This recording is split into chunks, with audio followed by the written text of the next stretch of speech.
mean, we really enjoy the culture and everything like that here. It's been really a lot of fun. So, yeah, I'm really excited to have you back on, Jason. It's been probably about 8 months or so, give or take, since we last connected. You guys Yeah. have been awfully busy on your side of things too. A bunch of new products coming out. It was funny. I was going over the site, and James here actually also mentioned that you guys are selling clear golf balls, which I somehow I completely That's a missed that long in the story. cycle. So I can tell you that. I can tell you that one. That's a crazy story. yeah, but since we're now recording, I'll get you to just jump in and introduce yourself for anyone who might not be aware of who you are, and we'll give a quick little recap of who Sub70 is as well. I'm Jason Highland. I'm the CEO and founder of Sub70 Golf. Awesome. And Sub70's been around for, how long have you guys been around for now? Basically, like since Jan 1, 2019 is when we like officially launched it. So you're coming up pretty soon on that 10-year mark. That must be a little 19, yeah, we're in exciting. what, 17? Yeah, 8 years. Eight Yeah, years, like just around probably the 10 years corner. working on it, right? Because it took a couple years to get the concept, product development. How do we want to, where does this fit in the marketplace? Been working on it for a decade. Yeah, Yeah. it's done quick. No, it's been really cool to see you guys grow, and I mean, there's been a lot of questions. We're going to jump into this one. A lot of questions about the 3D driver, 3D printed Mhm. drivers. So, my understanding is it's the first of its kind Yes. for being a 3D printed model. I was interested that it's a 440, not a 460, which is kind of, I'd Which like is to hear a little coming. bit. We wanted to do this. Go ahead and ask the question. I'll explain how this Yeah. thing, because it was one of those. It was an experiment to see Okay. what could happen. But go ahead, and I don't want to get in front of you. No, I'll try no. to answer your This is question. all about you talking and going through everything about it. So let's hear about from concept to delivery to where you are at now. So this is like a couple years ago, and exactly, but like we have a really good relationship with the factory who we work with our titanium drivers and our fairwoods with, which essentially hollow stuff, right? It's hollow. Right. Yeah.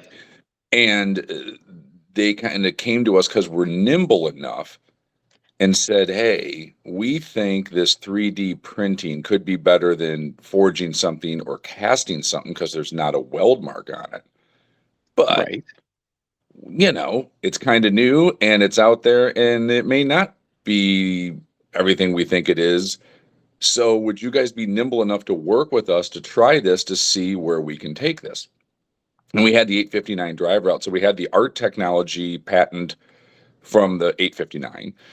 Then, of course, reached out to Bob Reniger, who's our kind of chief designer. Like, I'll do some of the wedges and stuff, but when it gets hollow body, really complex stuff, Right. you need somebody like Bob, who was, worked for Hogan and then worked for Titleist as their chief designer. Now he's got a kind of a boutique company that kind of helps companies like ourselves, and I've been friends with him for years, to do design work.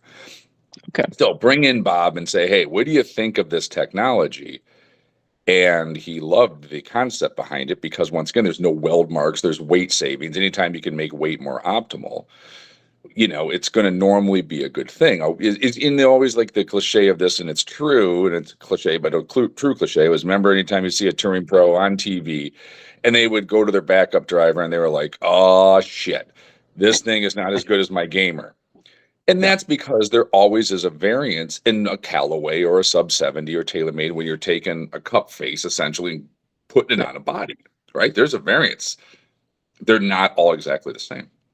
So we thought the tolerances could be tighter and all the rest. Before the story gets too long, Bob loved the idea. The factory's like, cool, because if this doesn't work, we already had our new driver out. So we had the Hmm. flexibility to say, let's go with this. Then you bring in Tommy Armour the third. And, he's our human robot, still for testing the ball. Like, I mean, he still hits it in the center of the face all the time. So then TA wants to get involved. He's like, I'll test it. I mean, I can tell you how good this thing is. You want me to miss it by a half inch out in the toe, I can do it. And I can also he's really knows his equipment. So now Tommy's on board. And then this thing just starts progressing, and then it got more fun to progress it into a 440cc slightly fade bias player's driver. And then the fun of that was to see, can we go down to 440cc, this is an oxymoron, but make the face forgiving yet workable, meaning you could hit the shot shape you want to hit, but ball speeds on mishits and trajectories are more like center hits. You really can't make the center of the face really any hotter, right? I mean, then you'd have an illegal That's club. maxed out. It's for maxed out. legality reasons, yeah. Correct. There is no magic bullet. If somebody hits it 20 yards farther, it's because their other driver wasn't fit right or the golf ball wasn't the right fit. But now the grail is, how do you make the middle part act like the bigger part? Yeah. So then the challenge became, could we make a workable driver that was forgiving for the window you're trying to get it through? If we could do that, we could make a standard driver easier because the face is going to be more forgiving of ball speed. So we took the hard one on first to prove we could do this. And then, once you get Tommy involved, he's going to be like, well, I want it to be this profile, and then all kind of broad, it was a science experiment. The tech is legit. We'll be doing an 869 Max and an 869 Standard. That TA will be our pro version. We are all in on 3D printing. If it's hollow, and we're bringing it out new, it's going to be 3D printed from an iron from Fairway Woods next year. The new 699 V4 will be 3D printed. There are legitimately gains to be had from it's expensive, right? I mean, it's expensive to have done, but like the new Fairway Wood, there's more ball speed across the face. You got more weight optimization to play with, and you've got, in theory, we should have better durability, and there's not going to be a weak point from a weld. So it's a tech we firmly believe in. My guess is we will not be the only person doing it. We just may have beat him to the punch because we're nimble enough to be able to say, if it didn't work, we could do two things at the same time, keep developing and trying something which is a little outside the box.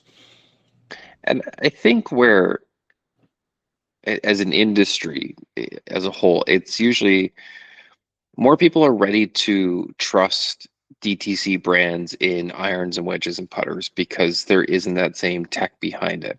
It's usually when the drivers and fairway woods come into play that there's, I think, that bigger leap of trust into those products. But so when you can come out with this and it has, like you're saying, this legitimate technology that isn't being used across the board, it's got to be a big advantage for you overall, I would imagine. I mean, right now it's a kind of a niche-y product that we have. The feedback loop has been great. We've gotten, I can't say any names, but we've gotten legit guys on tour testing it, trying it, that we're building it for. As you know, some of those guys, some of the biggest names don't have club contracts like they used to. So it's a little easier for a company like ours to get, hey, try it in the off season. We'll see. If we're not, and exactly to your point, like if I'm just following the herd, it's boring. Yeah.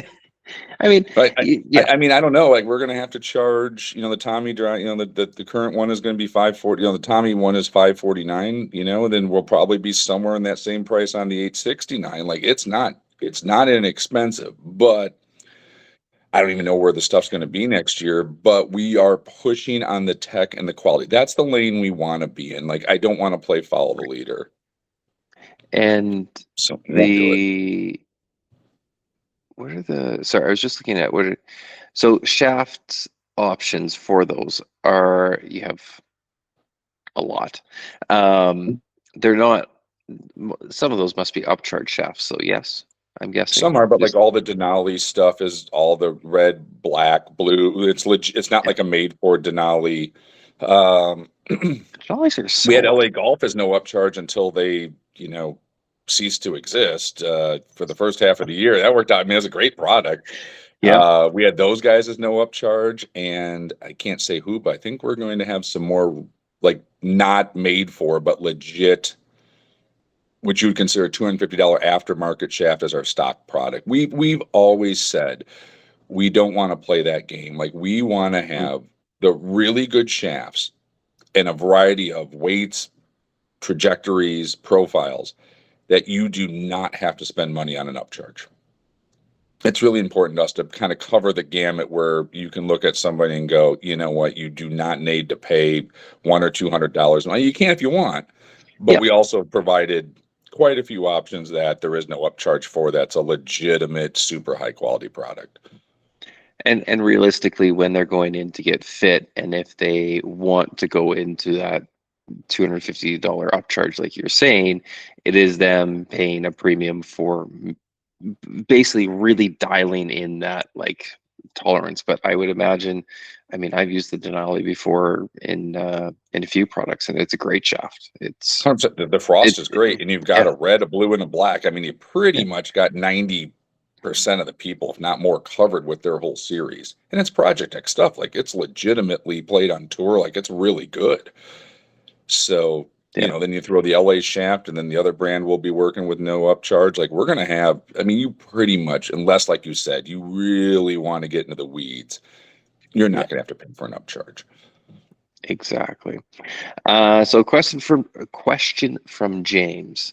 And you kind of already answered this, but will we see the expansion of 3D printed clubs after the success of the driver? So sounds like it's going to be coming into fairway Yes. woods, hybrids, and anything else that is hollow body.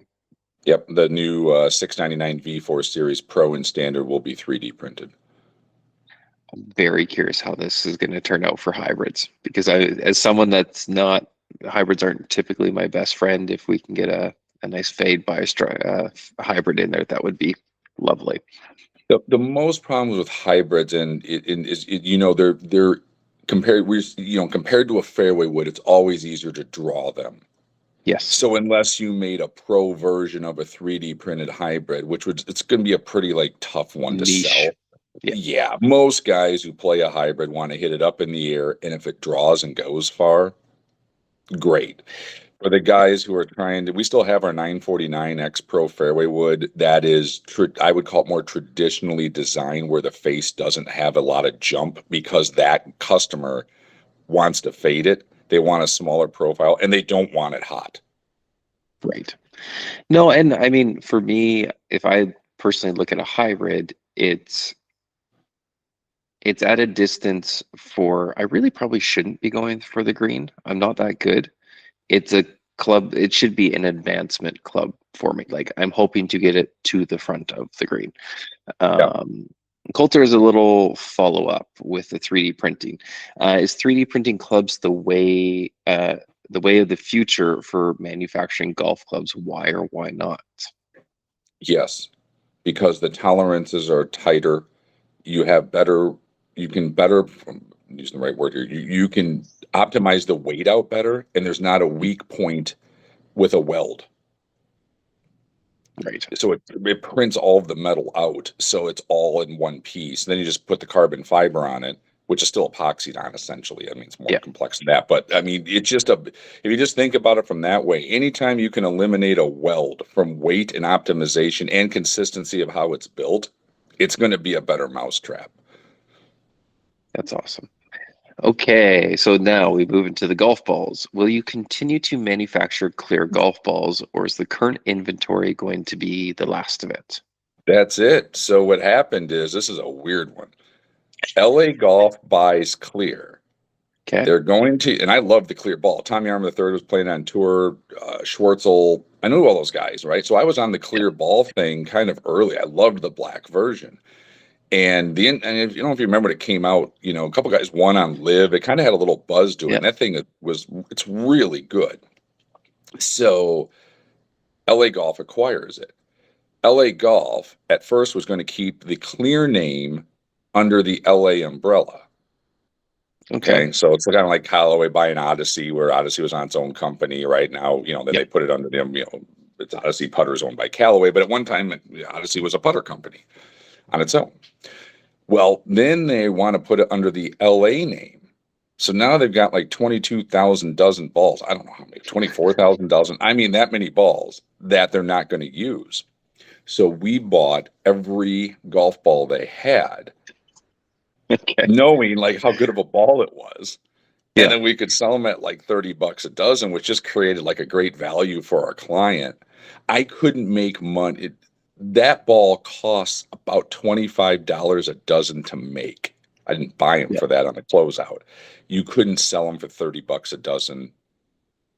I Hmm. was a $70 ball when it came out. Right. So you couldn't, if I remade it, I don't know the name, LA Golf still does, but if I remade it, you couldn't do it at that quality at that price point. And I'm not a ball engineer. No, You and know, I I'll be think the first to admit that.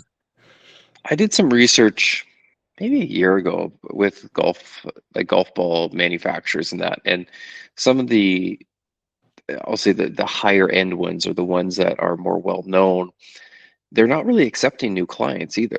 It seemed like they kind of be like, no, we're at capacity with our clients and we're not going to take on new ones. So it would mean having to go to working with someone that is a little lesser known maybe, and the quality might not be there golf ball to golf ball. Yeah, and then like look at, I mean, you can look at it this way too. Like, am I going to be able to do a better job than Dean Snell in the direct to consumer ball market? Probably not. I mean, Dean's a damn genius, right? And Yeah. he's legit. And like, so I always look at like, can we do it great? And if we can't do it great, then I would like buy the ball from Dean. Right? Right. Like I don't have his ability. Like, we're kind of in our lane. We're really good at what we do. But if you start doing too many things for too many people and it's not in our core competency, like Dean should be doing golf balls because he did the Pro V and he did the TP5 for, TaylorMade. That man has a track record of excellence. I'm not going to beat Dean Snell. So nor do I, I always think like kind of stay in your lane. So once they're gone, they're gone. And I would tell people, if you're looking for value, buy the stuff from Dean, especially his new ball got really reviewed well. Yeah. Or the MaxFly stuff that they're doing direct to consumer essentially through Dick's. They've done a great job with that brand. There's other alternatives. Like, am I going to be able to make a ball better than the MaxFly? Tricky.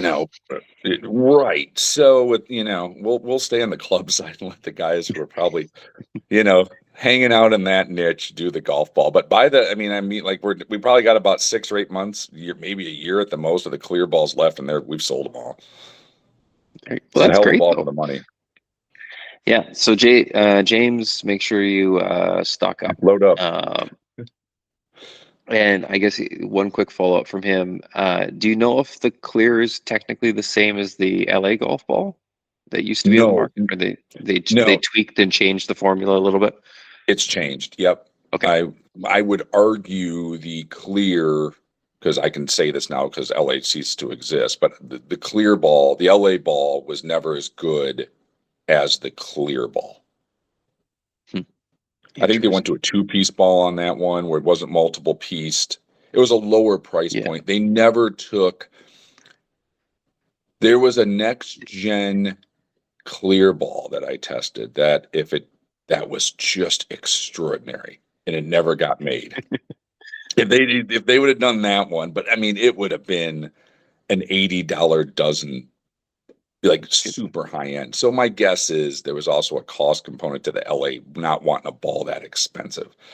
Yeah. But I would say from a performance standpoint, if you just ask most people out there who played the LA ball and the last gen of Clear's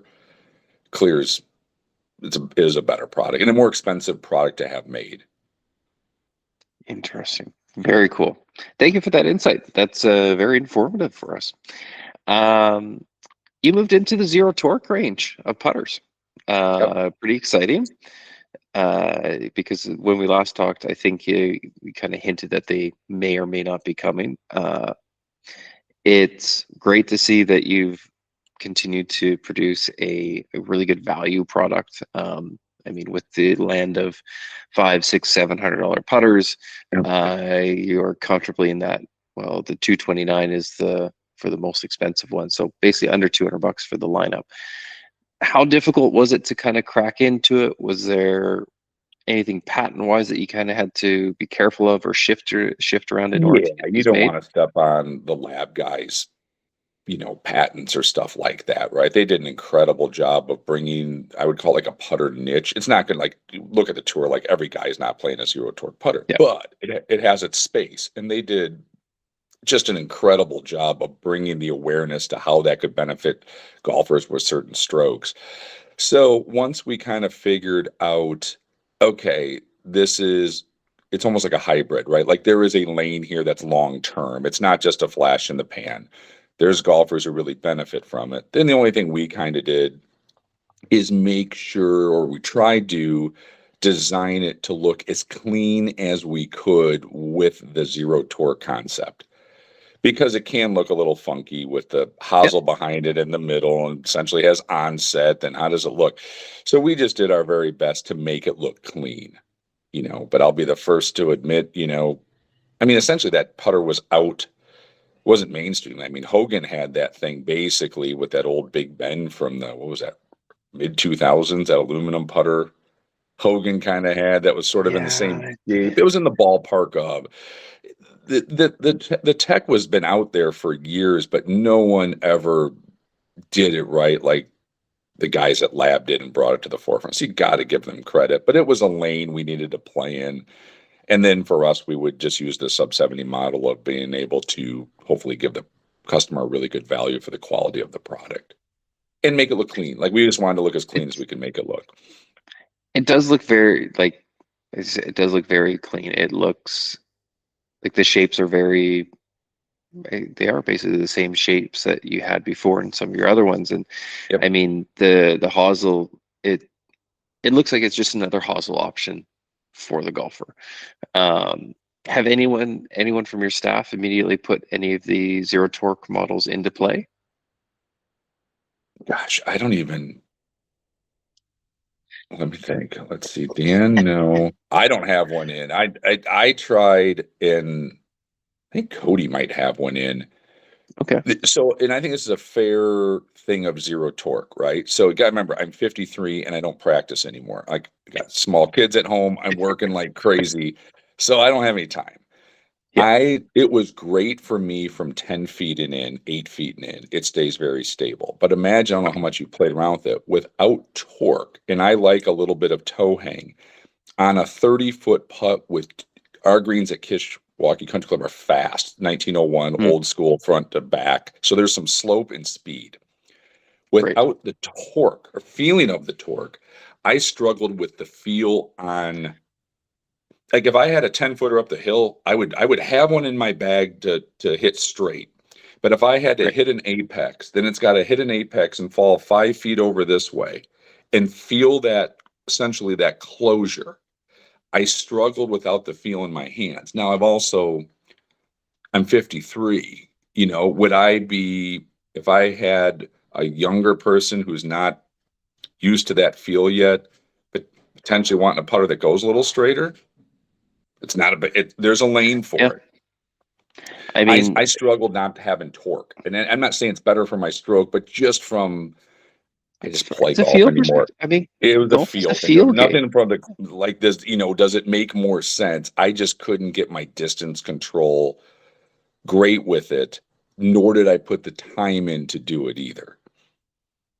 And that's very fair. I mean, I think Matt and we had a long conversation about he had a zero torque putter and he just got a new one that was I forget which putter was exactly, but it was not a zero torque. And he's like, man, it feels so heavy in the head. Like just and he weighed the two of them and the zero torque putter was actually like 5 or 6 grams heavier.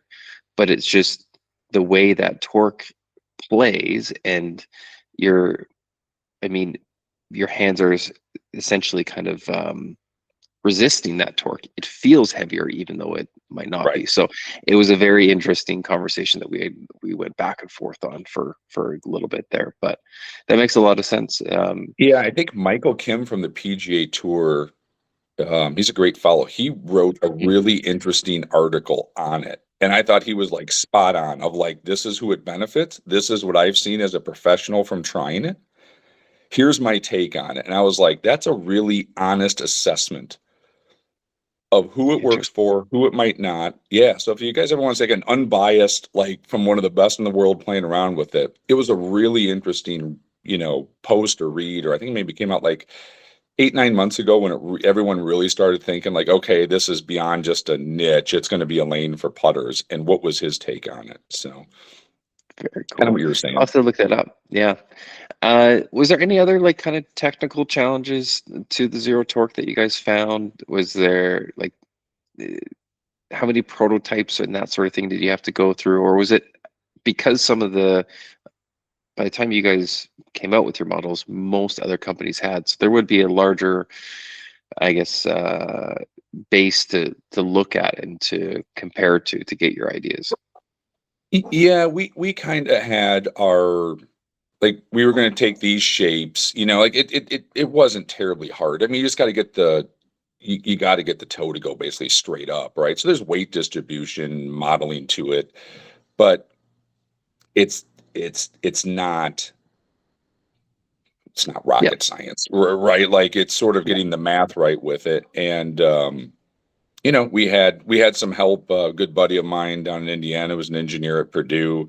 Um, Joel came in and I was like, okay, like I know what you're trying to do to get the shape right so it looks clean, but you're going to have to do this math wise of weight distribution, in my opinion, to get it. So we had some like, rough protos with the hosel welded on the thing and then sent it to Oh, Joel and drilled out on one side, then added weight plugs. It's just a yeah. math equation essentially. Once we kind of figured out how we wanted it to look, then you got to get the weight right. Yeah. So That it's makes basically a sense. math problem. And there you go. James is on it, Coulter. There is a wide blade already there for zero torque, the 005Z or Z. I don't know how you go. Is it Z or Z for you? Z, Z. Z. Okay, good.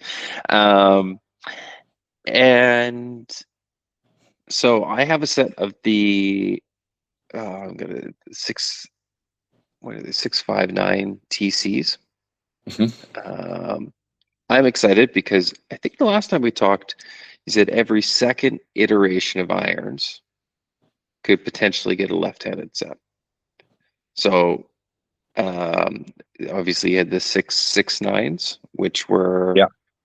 the most recent ones. They are right hand only, Yeah. but understandably so. There's only, I think, so much you can do iteration to iteration, so it makes sense for lefties to jump. Um, but if there is a 679 TC on the horizon, I'm excited because it could be a left-handed model potentially. Yeah, and I think we kind of got overzealous a little bit on lefty stuff at first. So on the forged one piece stuff, we'll probably do it kind of every other generation in lefty Yeah. because it just doesn't change that much. Like you're basically just redistributing weight based on the modern golf ball and what golfers want. Like the 659 TC to the 669 TC, we made the new one 669 a little more fade biased, right? Hmm. We essentially, because everyone wants to hit the cut. If you go on the Corn Ferry Tour now and the stronger players want a player's cavity back, it's kind of anti-left. So Yeah. you get the feedback loop, but you're not trying to make the face jump. You're trying to make it feel soft. You're trying to make it consistent. There's not a reinvention of the wheel because that player doesn't want that 8 iron to go 8 yards farther. That player Right. wants it to go 162 every time they hit it 162. So basically, each generation is not it's not as massive of jumps you're getting with, say, the 3D stuff or the hollow body stuff for that type of player. But like, I play 669 TCs.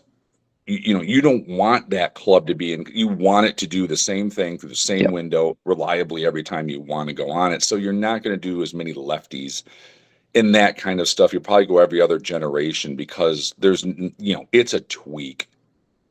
And It's not a it's reinvention. entirely understandable. I mean, lefties are a much smaller portion of the market, and um, I say time and time again, I never blame manufacturers for not making a left-handed model because we are that kind of niche. Unless you're in Canada or, in my case, you're in Hockey Town in Switzerland, you don't see a Yeah. lot of lefty golfers. Now, if you're in a Hockey Town, I think anywhere in the world, you're going to see a lot more lefties play. Um, Correct. Maybe still overall, it's a math equation on the investment it takes to do the pressings to get it all set. It's expensive on the front end. So yes. then you got, and we keep growing too. It may make, there may be enough where the math works every time. So on that stuff, like the concept would be every other gen. So it'd be, I'm working on the next gen of stuff because 669 series will run through next year as well. So it'd be a 2028 Okay. sort of Yeah. one. You got to give that one about 3 years to kind of get the feedback loop of what are players looking for in the next gen of a forged one piece club.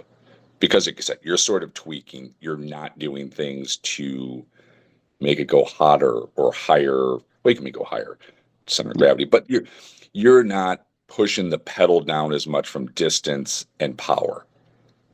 It's windows you're When trying to get to when go you through. come out with the next line,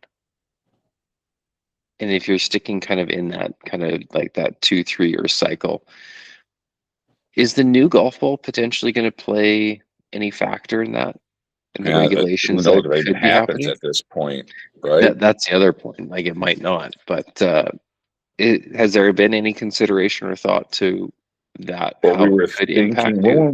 when it would have been like what 2030 when the It amateurs was, would have had to switch over. So it would have been yeah, the next gen after that one. We would have been, it was so 2028 for the tours, and then 2030, and now it's are we doing all, I think, something? potentially 2030. I mean, you may have the only tweak I could see making would be, and I have not played around with you, so I would have to get feedback, which I didn't do anything with it yet 'cause it's a ways away, and I don't know if it's going to happen. Is you would have to then get the new ball. Let's assume it goes shorter and spins more. So do you bring the center of gravity up? Do you make it spin less? Yeah. How many people? But then here's the real shit show of this. How many people just keep hitting the old golf balls and load up before they switch? I mean, can you imagine at your local, let's say they do this, which I don't think they are, but let's say they do. How in God's name on a Sunday morning at your local club in 2031 are you going to figure out whose Srixon is from 2029, which would still have been able to do, and the new one? Yeah. Shit, the people playing I, might not even know. I mean, I'm just saying, like, I'm being over exaggerated, but they would. But like, can I you mean, you know what? imagine? It's funny, and I think like I'm a curling ice technician, so curling actually went through something like this called Broomgate, where the curling brooms, there was no regulation on the materials they could use, and they got to the point where they could actually sweep and completely direct the stone whatever way Okay. they wanted. It would completely ruin the ice. Um, but then it got to a point, it was so bad that the players themselves, because there's no official agreement amongst the governing bodies, that the players themselves decided, no, we are only going to use these heads in this particular materials. But then there'd be one or two teams every tournament. They would come out with the the brooms that could steer everything. Yeah. I know this is a Canadian conversation. You should look it up though, because I think golf could actually learn something from it. But yeah, it was kind of widespread, and it'd be very interesting because I think it's the most similar instance that I've seen in a sport that, I mean, I guess tennis, they had to roll back their ball at some point. Yeah. Yeah. Um, I'm sure baseball's done stuff with their ball, and even they've done stuff with bats, I think, in the past too. So there are some things, but again, like you Well, said, who knows if it even happens at this point? yeah, I think the answer to me is pretty straightforward, right? So the PGA of America doesn't want this. They're still haunted by the belly putter ban, which, you got some guy who's a 12 handicap who putts okay. You what they should do is just make some of these rules with bifurcation at the highest level, right? So if the PGA of America doesn't seem to care if it's someone shoots 19 under at the PGA Championship or 12 or 10, whatever it is, right? They don't seem to have a Yeah, real conniption fit over this. Well, the rest of them are all invites. So just make a USGA ball, make a Masters ball, and make an open ball. And yeah, if you don't want to play in them, If you're a pro, you don't have to play in them, but you have to use the ball, or maybe give them two choices of balls to use. And that solves your problem. And they're used for the majors. And I don't think, the PGA Tour really cares if they're shooting 23 under par, right? Or 28 under. Like, I still think people want to see a show, right? Like, this is just my opinion of it. I want to go out to TPC Deer Run and I want to see my friends on tour hit a golf ball to an area I can't fathom and shoot scores I can't fathom. I know it's not going to be that extreme, but if I went back to them hitting at 280, I'd be like, I can see that at Kishwaukee Country Club. Like, part of it is being wowed by their talent. Hmm. And I think the main concern they're talking about is, not having, does Augusta can't buy any more room, or you can't have it at the old course. Then just use a ball for those events. And if the player doesn't like it, the Masters, last I checked, was an invitation. Yeah, And you exactly. could solve it that way. Then it doesn't hurt the golf ball companies, because then if you're Titleist, like, how do you market? Well, yeah, the new ball goes 20 yards shorter, but you should go out and buy this, Frank. Like, there's not Well, too it's many kind amateur of like golfers who want to hit it more crooked and shorter. I mean, there's some purists out there, but I don't want to. I'm not going to be gaining that much distance over the next few years. So, and kind of what you alluded to, like Clear had, you said 24,000 dozen golf balls.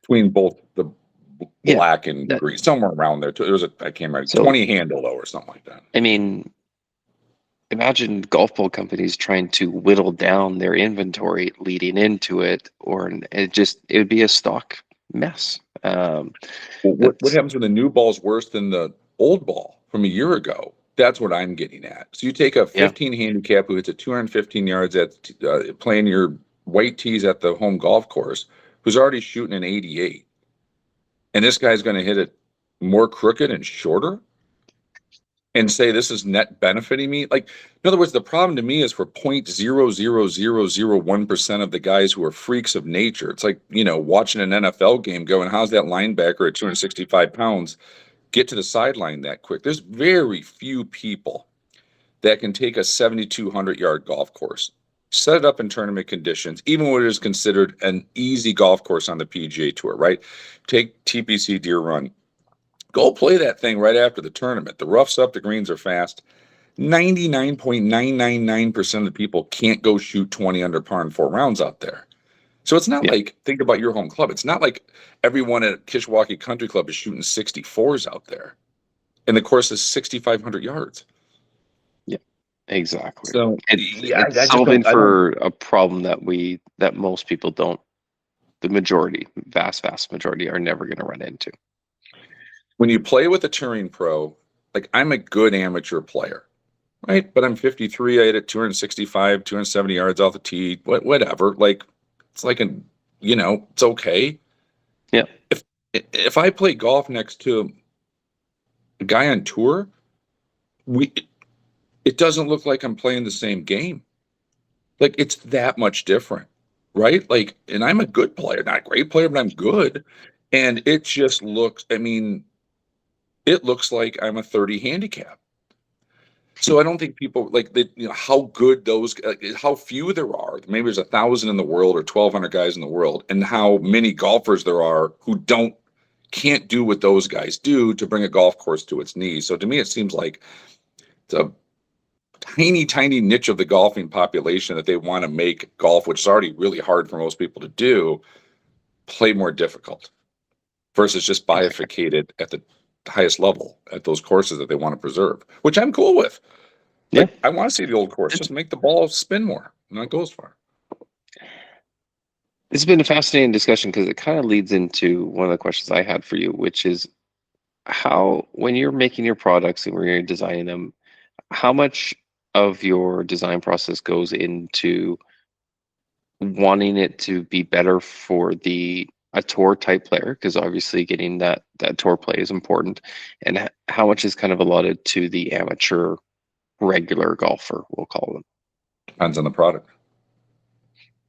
We'll go with, I guess, is it that, like, separated out? So if it's a game improvement iron, it doesn't really have that It's a different audience.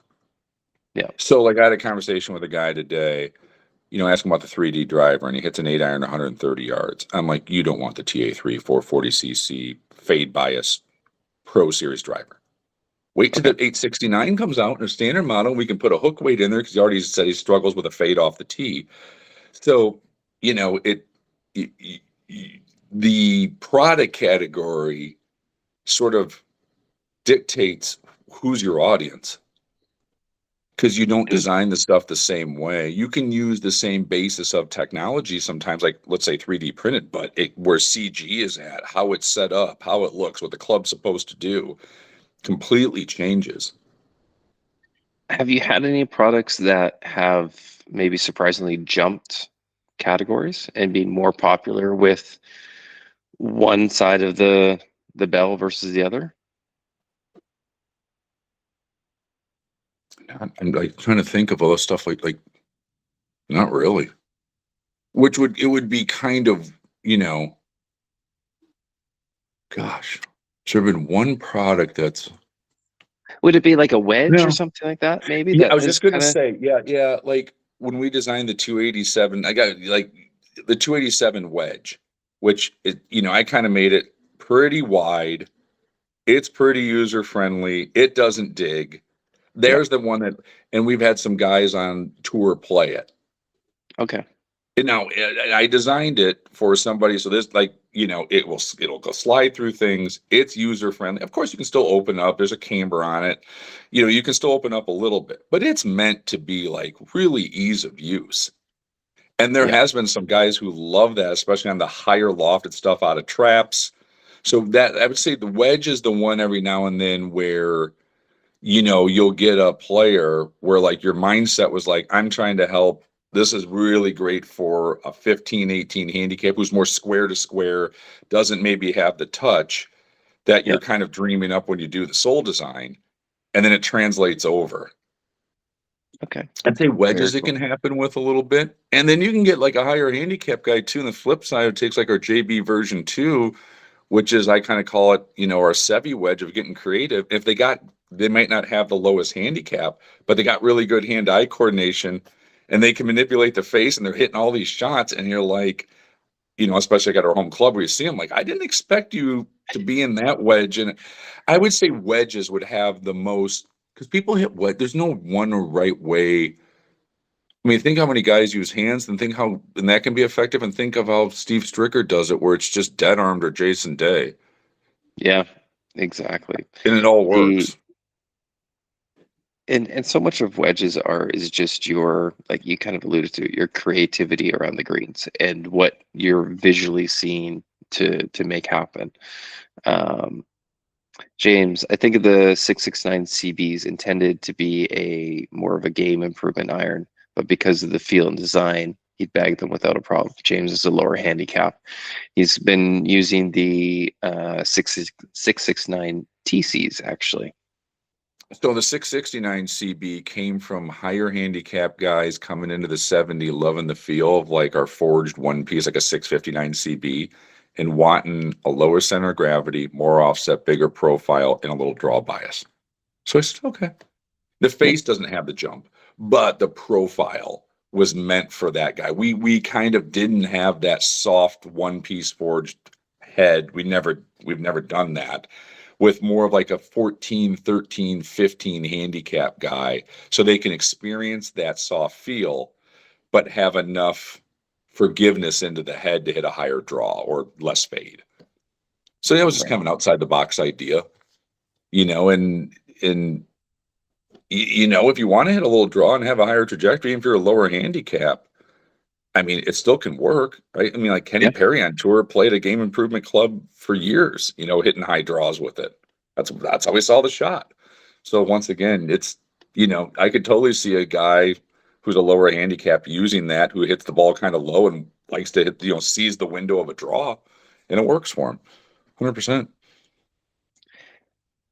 Coulter, what went into designing a club like that while being a one-piece forged iron?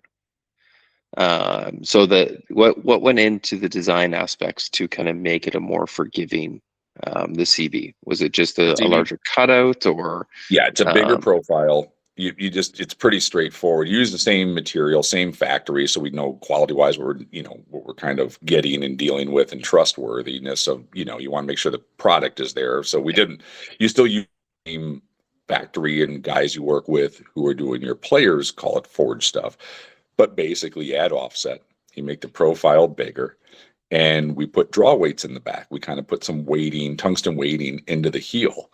And then we just hmm, gave it to our buddies who are a little higher handicap. Yeah. And you're like, what do you think of this? I'm like, oh, it feels great. And I'm hitting a little draw with my 7-iron. And you go, okay, like this works. It's pretty straightforward because you're still not making the face hot like a hollow body. So it's yeah. pretty straightforward, right? And if you wanted the opposite effect, like the 669 TC, you literally just do the opposite. Less offset, weight out in the toe, smaller profile. It's going to naturally want to fade a little bit easier.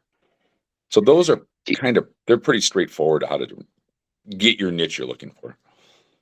do you think in terms of materials for forgings and that sort of one piece, that there's going to be any advancements in metallurgy, or any different metals that might come into play, to whether it's now or in the future? I don't really see it because you can't make it too soft or the head will bend and not work, right? So there's also kind of Right. like you don't want it to be hard where it feels clicky. So we've always used DT4. I mean, we Yeah. did that literally as a blind test when we started Sub70. We made these, we made the 639 CB, and we made it like out of 4 different materials. And the DT4 is the most expensive, not tremendously more expensive. And it's the softest of it. So we just literally blind tested it at Kishwaukee Country Club, and basically high handicap to low handicap, grabbed the club marked, C, and went, I don't know, that one feels better. And then, and it felt soft, right? And it's Yeah. soft enough, but it's hard enough where it won't, degrade on the head or fail or be too soft where you could have the loft or lie bend real easy or nick up super easy. So we just blind tested it. And then once I loved the feel of it. Everyone's staff loved the feel. We tested it. You could make it with 1020, 1040. You pick your steel, but we went with a little more expensive, softer steel, and we've just kind of stayed in that lane with it. But it was basically, but I have not seen anything like the factory has not brought me anything new saying, hey, we think this could be better because Right. you can't go too soft or you can't, we don't want to make it harder. That's for sure. You want that buttery feel to it. So I don't really know how much advancement there's going to be in a one piece forged type of club. Yeah. I mean, I guess who knows what might happen. I was just kind of curious if there was maybe anything on the forefront that maybe we haven't heard of yet. But The it's golf ball changes the design more than anything. If you look at how the balls, assuming the rule doesn't change, yeah. that's going into, the design of what players want and how is the ball reacting. And then you just sort of take the feedback loop and tweak it from generation to generation. Very, very interesting. Uh, for the rest of 2026, is it, are you guys kind of ready, already looking into 2027 for your season? Or do you have any teasers for the rest of 2026, if there are any? Oh gosh, the SK wedges just came out. Let me think here that we did with Skip Kendall. Yep. That was a fun project. Those just arrived. They look so Everything good. else will be out next spring. Yeah, that project with Skip was cool. Of just kind of, it's real compact. He's such a good short game player, and now he's such a noted short game instructor. He works with a bunch of guys on tour. Like that was a fun one. It's definitely a little more nichey, right? That's for the creative, I would say a little bit better player who wants that compact look, but you can really control your trajectory with it. It's pretty badass. It So it reminds me of like the older Cobra Trusty Rusty tours. I'm looking at the black one on my other screen here, yeah, and that's like it has that same similar shaping to me, like the super thin top line. It just, yeah, it looks like a really, really fun wedge. there was a lot of greatest hits from Skip over the years on tour of grabbing like just to get the initial shape. Like I want a little of this, I want a little of that. I like the way this sold, I like this back edge. So it's sort of taken all those years on teaching and on tour. And this is the fun part of doing like a wedge with Tommy or a wedge with Skip. You notice, or Jeff, our master club builder in the JB, you notice they all don't look the same. Yeah. In these guys, it's like I always say, it's like being with a winemaker or a bourbon maker. Like, well, what's their definition of the perfect bourbon? And you just kind of get out of the way and see what they come up with. And it's always interesting to me that they never have quite had the same profile or the same look. They all have a different take on what the best wine or bourbon would be, you know. And I'm such a geek Does with it. that I love it. It's so much fun to work with it and do does it. that kind of come with them playing like different turfs, different grass types and that, or is it just a preference thing that you found? I think it starts with how they see the shot and how the grind would have to be to play that shot. Now, there's no question if you grew up in Florida, your shot of how you see it's probably going to be a little bit different than a guy who grew up in New Hampshire. So I'm sure it's ingrained into it, right? How does that influence not eventually see, well, how do you kind of hit your stock shot? But I would say a lot of times it starts with how do they see the golf shot? Hmm. And then they had certain grinds, of course, on those wedges over the years that probably allowed them to hit the shots they want. So that influence comes in, right? Which wine do you really like? And Yeah. then it's probably a little bit of all of it. But like if you like the TA3 wedge, of course, Tommy can hit every shot, but Tommy plays it more Stricker or Jason Day. Like if it's in front of him, it's just real quiet, beautiful technique, and it's just more square to square.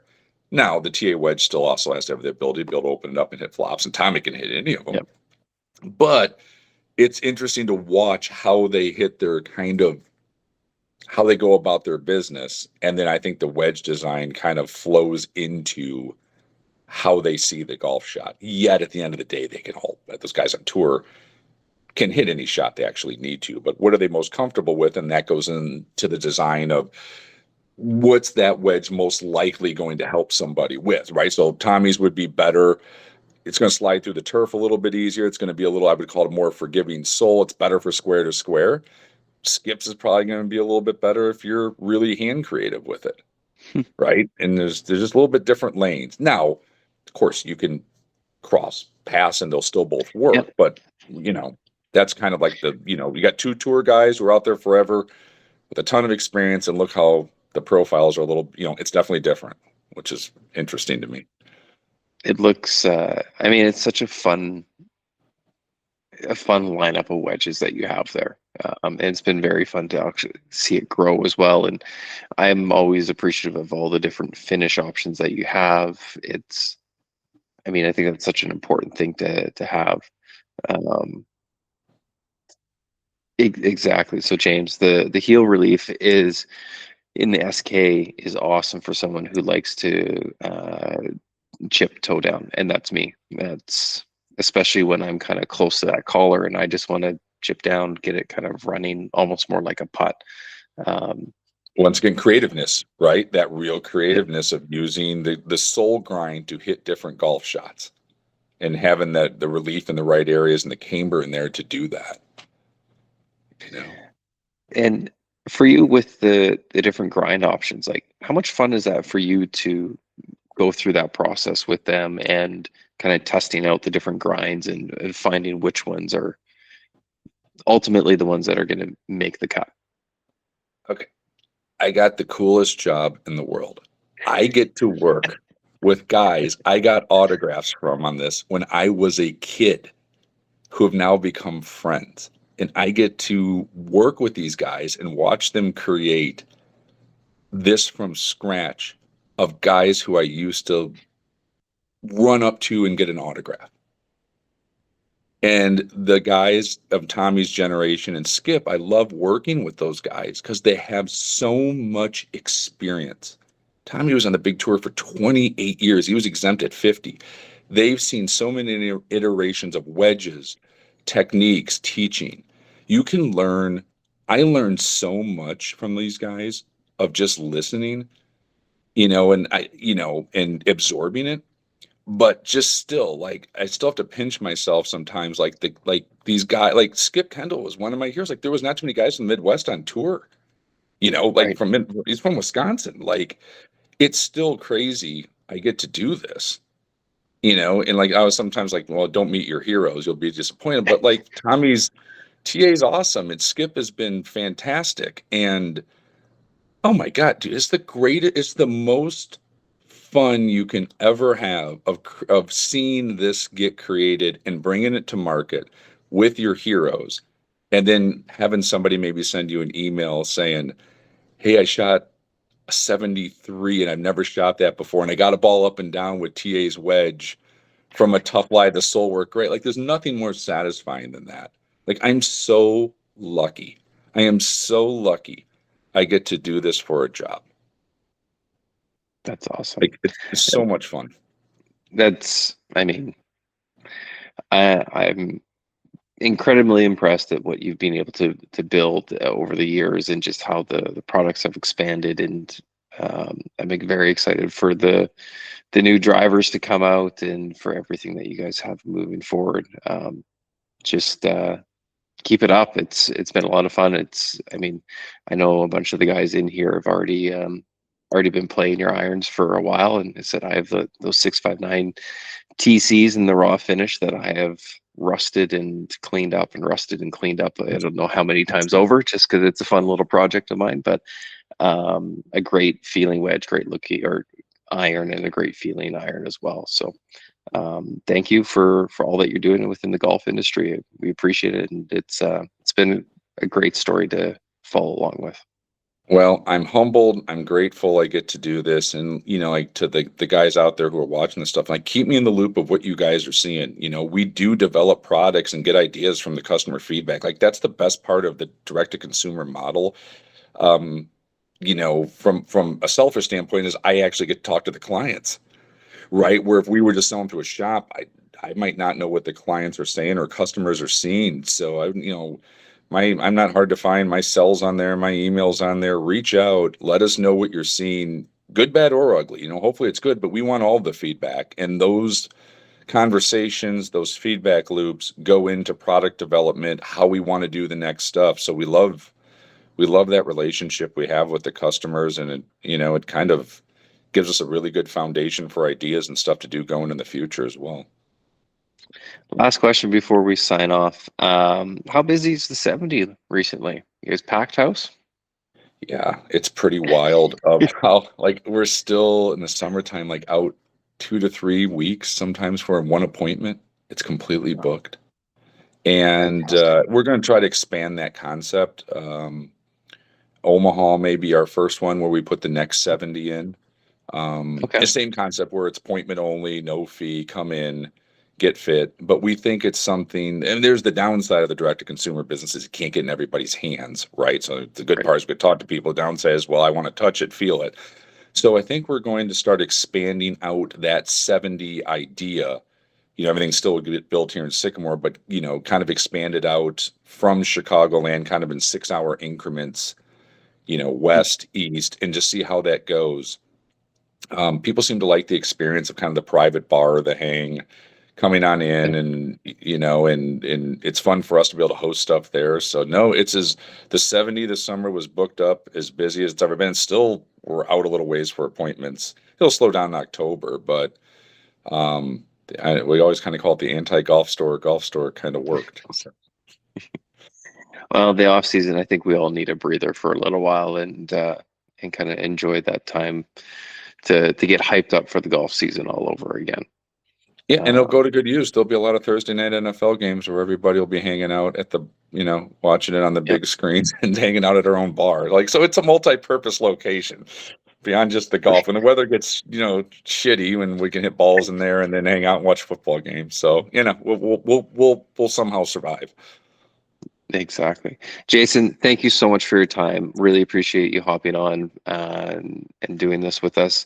Uh, I hope that we maybe sometime in the new year we'll connect again, and see where things are at in that point in time.